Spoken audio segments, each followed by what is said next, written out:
Anger shouts, hatred whispers, anger explodes in the moment. Hatred, it waits, it plans, it poisons everything it touches. And if you've ever mistaken anger for hatred, you may already be standing closer to danger than you realize. Anger is loud, it erupts like thunder in the middle of a storm. You can hear it, you can see it, and you can even feel it in the heat of someone's words. Anger is impulsive.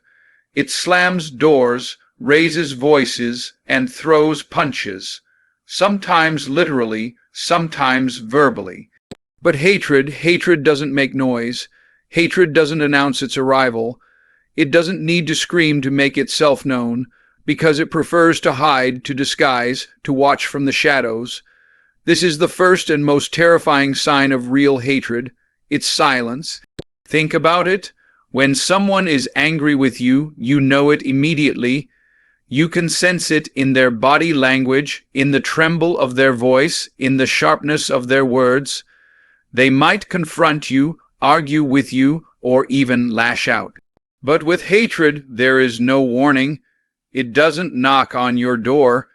It doesn't raise its hand. It simply waits. A person who hates you might shake your hand with a smile, might laugh with you at the table, might even pretend to wish you well, all while carrying a secret fire inside that burns in silence. That's why hatred is so much more dangerous. Anger gives you a chance to respond, to defend yourself, to clear the air. If someone is mad, you can talk it out, apologize, or agree to disagree. Anger is like a lightning strike, sudden, bright, and gone in an instant. Hatred, however, is like a virus that sits dormant in the body, waiting for the right time to activate. You don't know it's there until the damage is already spreading. This quiet nature makes it harder to detect, harder to stop, and far more destructive in the long run. History gives us countless examples of this truth. Wars have not only been started by anger, they've been fueled by hatred that grew quietly over time. Neighbors have lived side by side in peace for years, only for hatred to slowly creep in, unspoken and unnoticed, until one day it explodes into violence. The most shocking acts of cruelty are rarely the result of a single moment of anger. They are the result of hatred that has been silently nurtured, like weeds growing beneath the surface of a garden, invisible until they choke out the flowers. On a personal level, hatred's silence is just as dangerous. Imagine working alongside someone who despises you but never shows it. They don't argue, they don't openly resist, but behind closed doors, they undermine your efforts, sabotage your reputation, or quietly root for your failure. That's not anger, it's hatred at work. And because it doesn't raise alarms, you may not realize what's happening until the damage has already been done. Silence, in this case, is the camouflage that hatred uses to stay undetected. And here's the deepest danger. Hatred's silence allows it to grow without resistance. Because no one sees it, no one confronts it. Because no one confronts it, it never gets resolved. It festers, it multiplies, it spreads from one thought to another, from one person to another, until it becomes something far bigger than the original wound that caused it. That's why understanding the silent nature of hatred is so important. Anger wants to be heard, hatred wants to hide. Anger leaves scars on the surface. Hatred eats you alive from the inside. Anger is like firewood soaked in gasoline. It flares up quickly, it burns bright, and then, almost as fast as it appeared, it fizzles out. A person may scream, slam a door, or even say words they don't mean in the heat of the moment. But after time passes, an hour, a day, maybe a week, the sharp edge of that emotion softens. Many times, anger is temporary because it's tied to the moment, to a specific trigger. Once the event fades, so does the emotion. But hatred, on the other hand, doesn't work on that timeline. Hatred doesn't fade when the sun sets. Hatred doesn't vanish when time passes. It lingers. It roots itself deep in the soil of the human heart and grows like a tree that refuses to die. Think about the last time you felt truly angry at someone. Chances are, after a little while, you calmed down, you found a reason to forgive, or you simply moved on. That's because anger is often situational. It's sparked by something that happened right now. Maybe someone insulted you, maybe they lied to you, maybe they disappointed you. But once the situation changes, once perspective returns, you can let go of anger. Hatred, however, attaches itself to identity. Hatred doesn't say, "I'm mad at what you did." Hatred says, "I despise who you are." And that distinction makes all the difference. Hatred is patient. It waits for opportunities. It survives time, even distance. You might forget about someone for years, but if hatred has taken root, the bitterness resurfaces the moment their name is mentioned or their face is seen. Unlike anger, which can cool with time, hatred thrives on time. The longer it sits, the stronger it becomes. It builds narratives, collects evidence, and stores grudges like treasures. It doesn't just survive the years, it feeds on them, becoming harder to uproot the longer it is left alone. History, again, provides the clearest proof.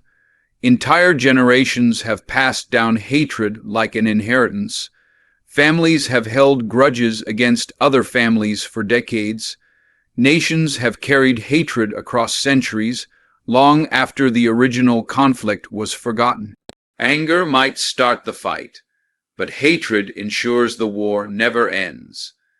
The most destructive feuds weren't born in a single burst of rage.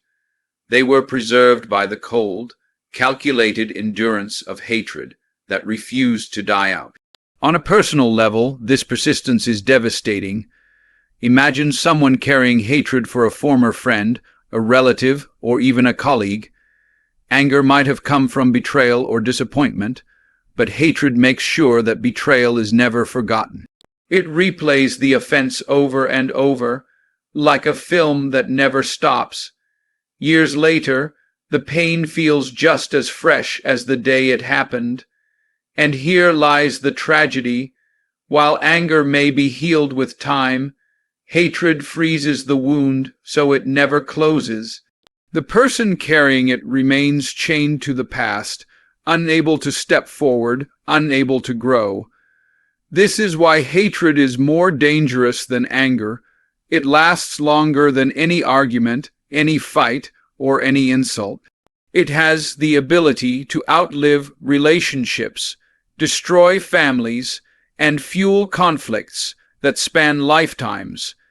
Anger can be overcome, forgiven, or even forgotten. But hatred, once it settles in, becomes a legacy of pain passed from one heart to another. It's not just about what happened yesterday, it's about ensuring that yesterday's wounds remain open tomorrow. And until someone chooses to break that cycle, hatred will always outlast anger. Anger is usually a personal thing. It's you against me. It's two people clashing in the heat of a moment. Anger doesn't often invite company. It's too immediate, too raw, too self-contained.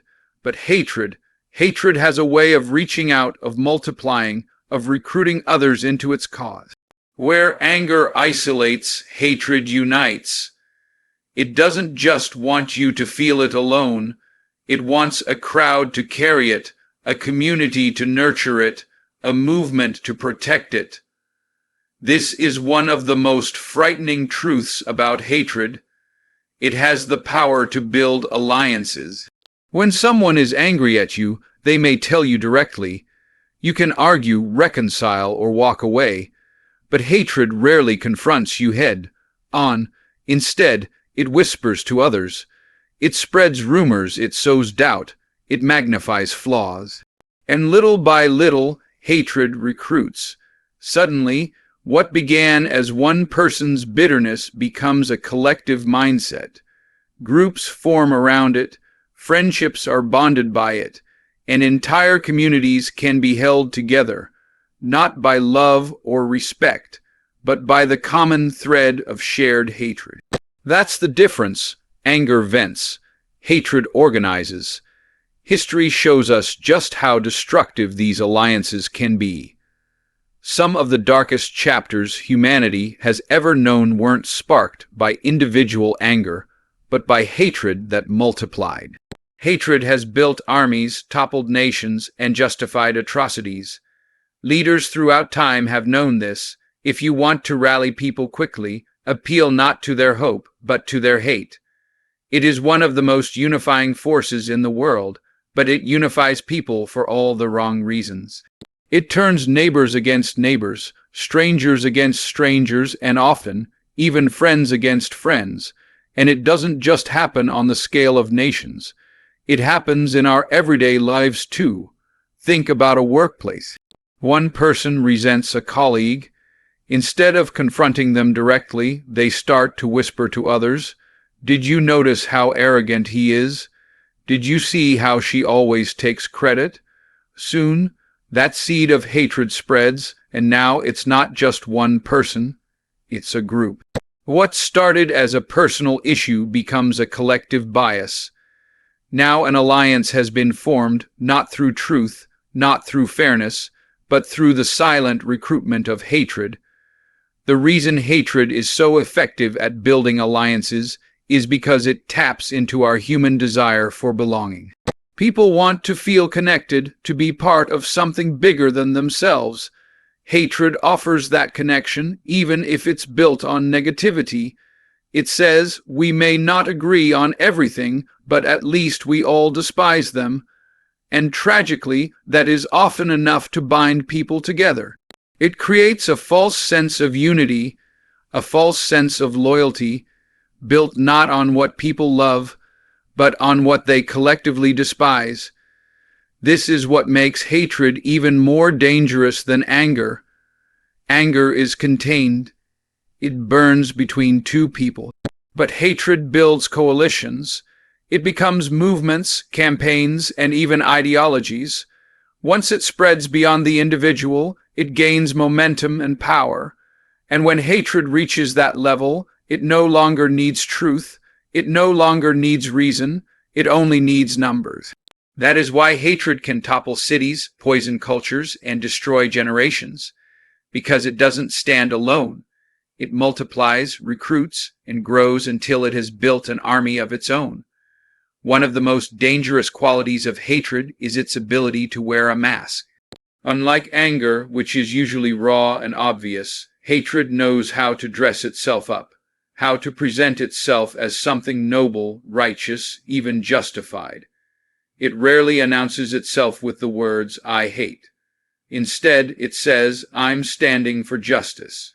But underneath that polished exterior, the true motive is not fairness, not balance, not truth. It is vengeance. This ability to disguise itself makes hatred far more destructive, because it convinces people that they are doing the right thing while fueling something deeply toxic. Think about the difference between justice and hatred. Justice seeks fairness, even if it's uncomfortable. Justice demands accountability, but it also seeks restoration and resolution.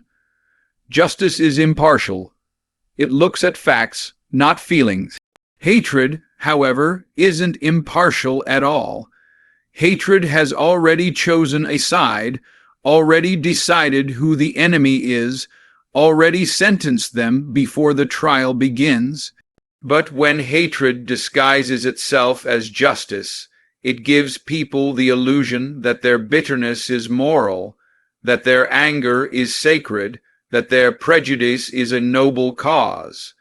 And once people believe that, they stop questioning themselves. They believe the lie that they are fighting for truth, when in reality they are only feeding hate. History offers countless lessons here. Many of the greatest injustices in human history were carried out in the name of justice. Entire groups were persecuted because others claimed it was fair or right. Hatred fueled those actions, but it wore the mask of justice to gain approval. Leaders have long understood that if you want to carry out hateful acts without resistance, you don't call them hateful. You call them righteous, you call them necessary, you call them justice. And in that disguise, hatred doesn't just spread, it thrives. On a personal level, the same dynamic plays out in smaller but equally destructive ways. A person might say, I don't hate them, I just want what's fair. But watch closely. If their definition of fair involves humiliation, revenge, or endless punishment, it is no longer justice. It is hatred in disguise. A person who seeks justice will stop once fairness is achieved. A person driven by hatred will never stop, because their goal was never fairness. It was to see the other destroyed. That's how you can tell the difference. Justice has an end point. Hatred has no finish line. This disguise is powerful because it feels good. It feels satisfying to believe you are standing on the side of righteousness. Hatred knows this, and it takes advantage of it. When you're driven by hatred but convinced you are fighting for justice, you can justify anything.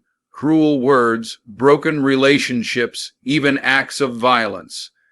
The disguise tricks the mind into believing that destruction is noble, that bitterness is strength, that revenge is a form of righteousness.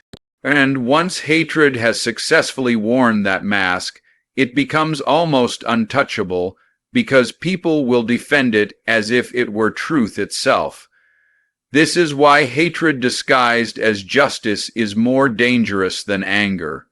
Anger doesn't bother hiding, it shows itself openly. You can respond to it, challenge it, and even resolve it. But hatred that wears the mask of justice becomes untouchable because it convinces the world it's something it's not.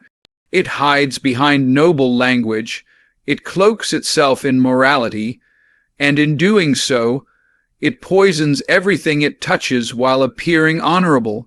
That's why the disguise must always be unmasked. Because until hatred is exposed for what it really is, it will continue to masquerade as justice, leading people further down a path of destruction. There is a saying, carrying hatred in your heart is like drinking poison and expecting someone else to die. And that is the exact truth of it. Hatred often looks like a weapon pointed outward, but in reality, it is a weapon turned inward. Anger may hurt others in the moment, but hatred is slow, steady self-destruction. It corrodes the person who carries it long before it ever touches the one it is aimed at. That is the bitter irony. The hater always suffers first and most. When a person chooses hatred, they are not simply reacting to an offense. They are making a decision to let that offense take residence in their soul. They replay the pain over and over in their mind, feeding it, nurturing it, rehearsing it until it becomes part of their identity. The person who wronged them might move on, might not even think about the situation anymore, but the one who holds on to hatred is chained to the memory of it. Every thought is colored by it, every decision influenced by it. What started as something small becomes a lens through which they view the world. In trying to harm another, they end up imprisoning themselves. And this imprisonment is not only emotional, it is physical too. Science has shown that hatred and bitterness increase stress, weaken the immune system, and even shorten a person's lifespan. When the body is constantly fueled by resentment, it is like leaving an engine running at full speed with no rest. The heart suffers, the mind suffers, and even the body begins to break down. Hatred doesn't just live in the mind, it infects the entire being. The hater's health deteriorates, while the person they despise may live freely, completely unaffected by the bitterness directed their way. On a relational level, hatred isolates. It builds walls instead of bridges. People who carry hatred push others away because hatred cannot coexist with trust, with openness, with love. It seeps into conversations, poisons relationships, and makes even innocent interactions feel hostile. Over time, the hater finds themselves alone, not because the world abandoned them, but because their own hatred created a barrier no one wanted to cross. In trying to guard themselves against others, they end up living in a prison of their own making. Even spiritually, hatred corrodes. It blinds people to goodness, blinds them to grace, blinds them to the possibility of healing. Hatred rewrites the story of a person's life. It doesn't say, "I was hurt, but I grew stronger." It says, "I was hurt, and I will never let it go." It turns the pain of yesterday into the identity of today. The greatest tragedy is not that hatred destroys its target. It often doesn't. The tragedy is that it destroys the one who clings to it, consuming their energy, their peace, their joy, and their future. This is why hatred is far more dangerous than anger. Anger might cause damage in the heat of the moment, but it passes. Hatred lingers, eats away, and little by little, it hollow outs the soul of the one carrying it. The person who hates believes they are punishing someone else, but in truth, they are punishing themselves every single day. The hatred they hold may never touch the one it was meant for, but it will burn them from the inside until there is nothing left. That is the final cruelty of hatred. The hater always loses first. Anger thrives on noise. It yells, it argues, it demands to be heard. But hatred is different. Hatred doesn't need shouting or conflict to grow. In fact, it prefers the opposite. Hatred grows strongest in silence. When no one speaks against it, when no one challenges it, when no one names it for what it is, hatred finds comfort. Silence is its oxygen. And the longer it goes unaddressed, the stronger it becomes, until one day it erupts in ways no one expected. This is why silence is not neutral. Many people believe that if they ignore hatred, it will fade on its own. But hatred doesn't fade, it festers. Think of a wound left untreated. At first, it might look small, almost harmless, but beneath the surface, infection is spreading. The longer you leave it unattended, the deadlier it becomes. Silence works the same way with hatred. Every moment it goes unchecked, it digs deeper roots. It hardens, it multiplies, it transforms into something harder to remove. History has shown us the danger of silence. Some of the greatest evils humanity has witnessed were not just the result of hatred itself, but the silence of those who could have spoken against it. Hatred thrives in environments where people are too afraid, too indifferent, or too comfortable to confront it. Entire societies have been poisoned because silence gave hatred permission to exist. When good people stay quiet, hatred doesn't just survive, it flourishes. On a personal level, silence allows hatred to dominate relationships. If someone is carrying hatred in their heart and it is never confronted, never spoken about, never addressed, it grows stronger. It shows up in subtle acts, in unspoken tension, in the way someone withdraws or undermines another. The silence surrounding it convinces the hater they are justified, that no one sees through them, that their hatred is safe from accountability. And so the cycle continues, with hatred feeding on the silence that should have broken it. The tragedy is that silence often comes from fear. People fear conflict, so they remain quiet. They fear losing relationships, so they don't address the hatred they see. They fear standing alone, so they stay in the background. But every time silence wins, hatred gains power. Silence protects hatred more than it protects peace. It doesn't stop conflict. It only delays it until the eruption is far worse than it would have been if truth had been spoken earlier. That is why silence is hatred's greatest ally. Anger doesn't need silence, it wants attention, but hatred thrives in the dark, in the places where no one dares to shine light. If hatred is to be defeated, it must be named, exposed, confronted. Because as long as silence reigns, hatred will continue to grow unchecked, feeding on the very quiet that people mistake for safety. The truth may be uncomfortable, but it is the only weapon strong enough to cut through the silence that hatred depends on. Anger may come and go like a passing storm, but hatred is different. It lingers, it hides in silence, it disguises itself as justice, it builds alliances, and worst of all, it destroys the very person who carries it. If anger is a spark, hatred is a wildfire. Left unchecked, it consumes everything in its path. But here's the truth: hatred is not stronger than us. It is only strong when we feed it, when we stay silent, when we allow it to disguise itself, when we let it live in our hearts.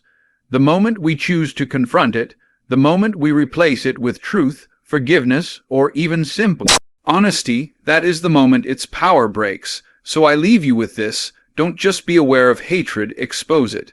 Don't just avoid hatred, reject it. Don't just survive in a world where hatred exists. Be the reason it dies wherever you stand, because in the end, anger may hurt for a moment, but hatred destroys for a lifetime. And the choice to end that destruction starts with us.